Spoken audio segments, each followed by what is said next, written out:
see how you guys did on part B. Now that I showed you what to expect. All right, so can you do the 3 different forms of evidence over here? So we said that the initial height of line B is 3, and then it says the height of B at x equals 1 is 3.5 feet. So it'll be 3.5, and it's going to keep growing at that constant rate. So what is the pattern?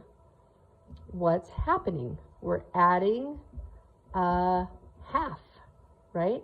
So if we add another half, what's 3.5 plus another half? That makes it an even 4. Add another half would be 4.5. And remember, this is 0, 1, 2, 3. So we got to go one more. Add another half. 4.5 plus a half would be a 5. And it would be 5 feet, right? We always have to do units of measure. So that's the pattern, doing it that way. That works. That's elementary style. Absolutely works. But in high school, if you're doing a performance task, you won't get a lot of points for that if that's your only evidence. Let's graph it. So x is in minutes. 1, 2, 3, 4. This axis is in feet. And we know that it, as high as it gets is 5. So I'm just going to go by ones. 1, 2, 3, 4. Oops, I almost ran out of spots. 5 up there. All right. So at 0, it's at 3. And then at 1, it's at 3.5, halfway.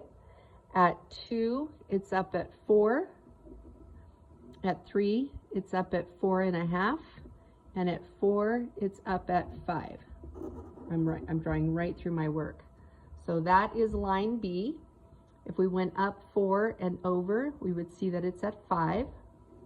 So that's a graph. That's another way of getting the evidence. And then the last way, we see it's linear again. So can we do y equals mx plus b? What's the pattern here?